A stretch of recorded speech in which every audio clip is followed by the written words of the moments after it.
नमस्कार, मैं हूं अमित और आप देख रहे हैं आंखें न्यूज 24।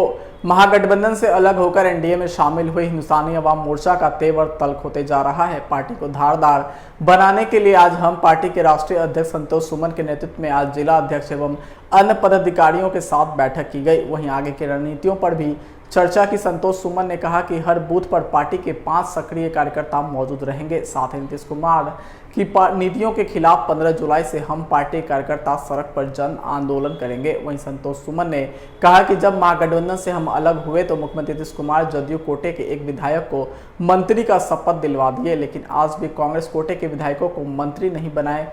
कांग्रेस नेता राहुल गांधी को मंत्रिमंडल विस्तार को लेकर चर्चा करनी पड़ी। वहीं संतोष सुमन ने कहा कि नीतीश कुमार जब एनडीए में थे तब उनकी नीतियां बेहतर होती थी, लेकिन आज जब महागठबंधन में है तो वह दबाव में सरकार चला रहे हैं। आइए आपको सुनवाते हैं क्या कुछ कह रहे हैं संतोष मांझी। जिला अध्यक्ष और हमारे जो जिला के प्रभारी उन लोग की बैठक बुलाई गई है और जिला में हमारी क्या स्थिति है, संगठन का इसका हम लोग समीक्षा कर रहे हैं और समीक्षा उपरांत जो आगे क्या सुधारात्मक कार्य किए जाएंगे इस पर हम लोग चर्चा करेंगे। और विशेष तौर पर ये भी चर्चा होगी जो बदली हुई परिस्थितियाँ हैं, राजनीतिक परिस्थिति जो पार्टी की है उस पर हम लोग का क्या एक्शन होना चाहिए। हम लोग सरकार के जो मुद्दे हैं, गरीब के जो मुद्दे हैं जिन पर हम लोग को आवाज़ उठानी है, उन विषयों पर हम लोग चर्चा करेंगे। और हमारा जो पार्टी का कार्यक्रम है, जो संपर्क यात्रा चल रहा था, उस संपर्क यात्रा के बारे में आगे जिस प्रमंडल में हम लोग को होना है वहाँ उस प्रमंडल पर हम लोग चर्चा करके फिर से पुनः उसको शुरू करने की बात कर रहे हैं। इन्हीं विषयों पर हम लोग बैठे हुए हैं। संगठन का विस्तार, संगठन की वास्तविक स्थिति, बदले परिस्थिति में हमारे जिला अध्यक्षों का क्या व्यू है, हम लोगों ने इनसे 1 to 1 बात नहीं की थी। आज समय है कि हम लोग बात करके एक नई रणनीति तैयार करके फिर आगे हम लोग लड़ाई के लिए तैयार रहने की बात है। बस इसी की आज बैठक है। प्रभारियों का, जिला प्रभारियों का और जिला अध्यक्षों का हम लोग एक स्पेसिफिक मीटिंग बुला करके उन लोग से चर्चा कर रहे हैं। एक बूथ पर 5 लोगों को रहने की रणनीति बन रही है। निश्चित तौर पर जब हम लोग को लड़ाई लड़नी है और पार्टी को धारदार बनाना है तो एक बूथ पर 5 यूथ रहेगा। तो यूथ हमारे जो बहुत ही नौजवान ऊर्जावान होते हैं, तो हम लोग का टारगेट भी है कि हम लोग हर बूथ पर 5 लोगों को कम से कम खड़ा करें। इसकी रणनीति पर भी आज चर्चा होगी। सर्वप्रथम आज बात होने के बाद फिर हम लोग आपको बाद में फीडबैक देंगे हम लोग की क्या अभी हम लोग की रणनीति बनी है। लेकिन आज अभी प्रारंभिक दौर पर हम लोग सीटों पर तैयारी है। देखिए, सीटों पर तैयारी पार्टी अगर है तो सभी सीटों पर तैयारी करती है। हम लोग सब सीट पर अपना तैयारी कर रहे हैं ताकि गठबंधन जब किसी से भी होगा, गठबंधन के बाद कितने सीट मिलेंगे और न भी मिलेंगे तो दूसरे सहयोगी हमारे होंगे, उनको हम कैसे मदद कर सकते हैं, इसकी हम तैयारी कर रहे हैं। और हमारा ये इच्छा है और पार्टी की भी इच्छा है कि हम लोग सभी सीटों पर तैयारी करें। उसी परिकल्पना के साथ हम लोग बैठे हैं। और आज की मीटिंग के बाद फिर 1-2 मीटिंग करने के बाद हम लोग जुलाई के 15 जुलाई से हम लोग निकल पड़ेंगे सड़कों पर और लोगों के बीच पर।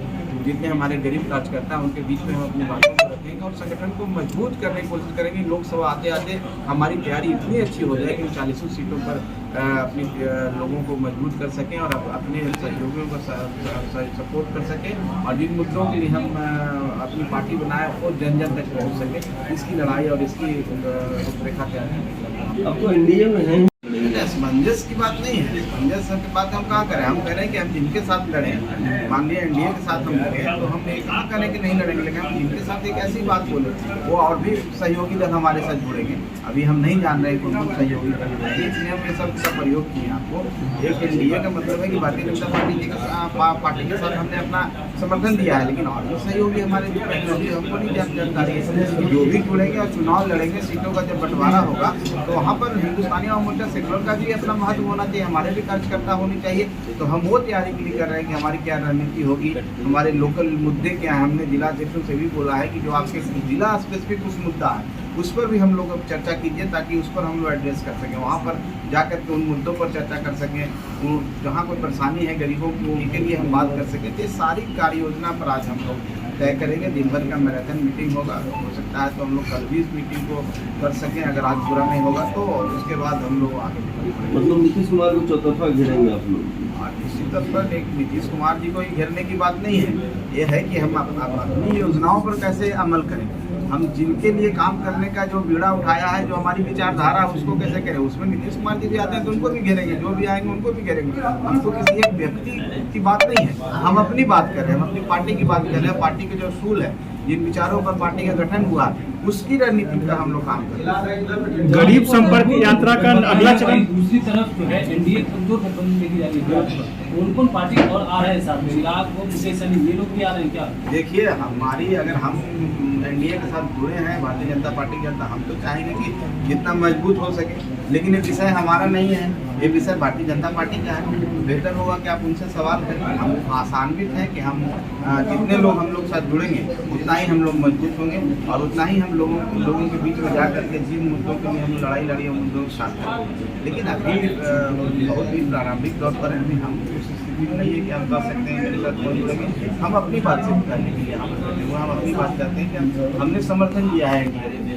हम उनके साथ चलने के लिए तैयार हैं। आने वाला समय में सीटों पर भी चर्चा होगी, आने वाला समय में रणनीति पर भी चर्चा होगी और कौन कौन दल जुड़ेंगे वो सब सामने आ जाएंगे। सब मिल करके फिर हम लोग एक ज्वाइंट कैंपेन भी करेंगे। तो बेकार की बातें हैं। अगर आप किसी घर में गए हैं और मान लीजिए कि हम चप्पल खोल के चल गए हैं, कहीं पूजा है, सब चीज़ है, तो हमारा अच्छा है कि हम कहीं पर जूते पहन के नहीं गए, खोल दिए, जिससे दलित विरोधी कहाँ हो गया। कोई अमित शाह तो नहीं कहते कि आप चप्पल खोल दीजिए, हम तो पहने हुए थे। लेकिन इसको आप लोग कोई मुद्दा नहीं मिला है तो मुद्दा बना दीजिए। लेकिन ये मुद्दा क्यों नहीं उठाते हैं कि तेजस्वी यादव को मंत्री बन करके पैर छुए? कभी आप लोगों ने बोला है, क्वेश्चन किया है? आप बताइए कि उम्र में कौन बड़ा है? तेजस्वी यादव बड़े हैं कि माननीय मंत्री जी बड़े हैं? वो भी कैबिनेट मंत्री, ये भी कैबिनेट मंत्री। ऐसी क्या बात है कि तेजस्वी यादव के पैर छू रहे हैं?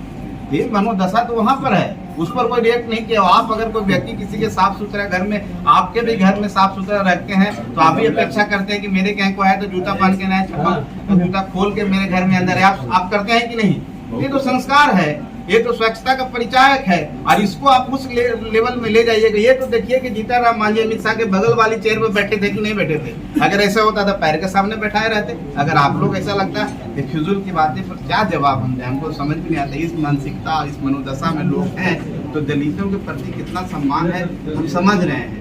एक दलित अगर हट गया तो उसको तुरंत रिप्लेस करो। कितना हड़बड़ाए हुए लोग हैं, कितना हड़बड़ाए हुए लोग हैं। तो बाकी और 2 मंत्री राजद से रिजाइन किए, कांग्रेस को बनाना है, उसको आप समय पर समय ले रहे हैं। राहुल गांधी जी को कहना पड़ रहा है कि कब मंत्रिमंडल का गठन कीजिएगा। और एक दलित, एक मांझी, जीतन मांझी जी का बेटा संतोष मांझी अलग हटा तो उसको 1 सेकंड देरी नहीं है। राज्यपाल महोदय नहीं थे, खोजा जा रहा था कब आए, कब शपथ दिला दे।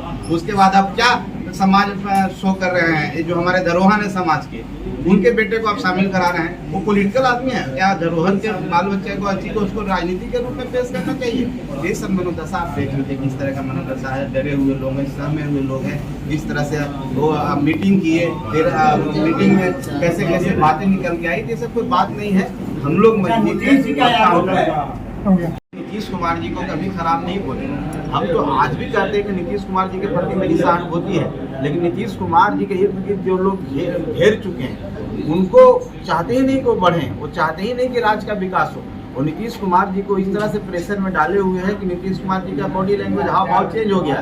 नीतीश कुमार जी ऐसे शब्दों का प्रयोग करने लगे हैं जो उनसे हम लोग अपेक्षा नहीं करते हैं। जब नीतीश कुमार जी एनडीए में थे तो हम लोग भी एनडीए में उनके साथ थे और हम लोग शुरू से इस पक्षधर में रहे हैं। लेकिन जब महागठबंधन में आया, महागठबंधन में आने के बाद हम लोग बात किया उनसे कि ये गठबंधन आपके लिए सही नहीं है, आपको सूट नहीं करता है, जिन विचारों को लेकर आप लड़ते हैं। लेकिन वो कहे कि नहीं, ऐसी बात नहीं है, हम लोग सब मिल के चलेंगे और हम अपने हिसाब से काम करेंगे, किसी गठबंधन पर हम पर हावी नहीं होगा। हम लोग इसलिए उनके साथ बोलिए।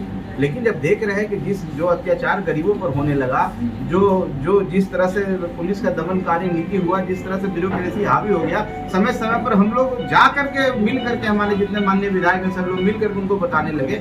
लेकिन हम देखें कि अभी उन पर कोई असर नहीं हो रहा। हमसे बड़ी अच्छी की बातें होती थी, सब बात पर सहमत होते थे।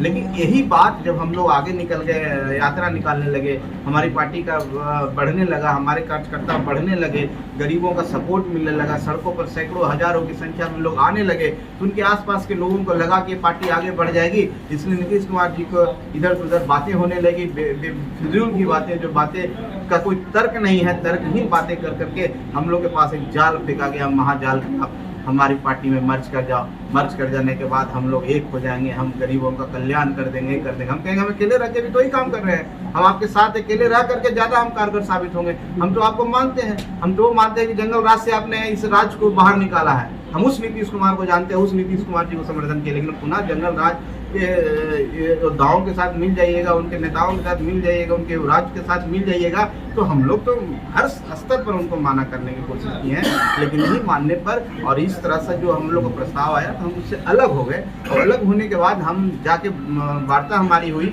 और वहाँ पर वार्ता हुई माननीय गृह मंत्री जी के साथ, और उन्होंने हम लोग को बताया कि हम आपके साथ हैं, आपकी लड़ाई के साथ हैं और आपके साथ हम चलने के लिए तैयार हैं। तो हमने सहज कहा ठीक है, हम आपके यहाँ, जब आपकी लड़ाई हमारी लड़ाई एक है और हम लोग शुरू से इस विचारधारा में हैं, तो हम लोग साथ हो लिए। बाकी आने वाला समय में पता चलेगा कौन गठबंधन होगा, कितने सीटों पर लड़ेगा, अभी ये सब कोई बात नहीं। अगर आपने अभी तक हमारे चैनल को सब्सक्राइब नहीं किया है तो हमारे चैनल को जल्द से जल्द सब्सक्राइब करें, लाइक करें, शेयर करें और कमेंट करें। क्या आप पत्रकारिता के क्षेत्र में अपना कैरियर बनाना चाहते हैं? तो आज ही Royal Ashoka Institute of Mass Communication and Journalism में अपनी जगह सुनिश्चित करें। आर्यभट्ट ज्ञान विश्वविद्यालय पटना से मान्यता प्राप्त 100% प्लेसमेंट के साथ royal Ashoka Institute of Mass Communication and journalism नामांकन जारी है। हमारा पता है DS/16 गायत्री मंदिर के समीप, कंकड़ बाग, पटना 8,20,000। आप हमें संपर्क भी कर सकते हैं। हमारा मोबाइल नंबर है 9955456126।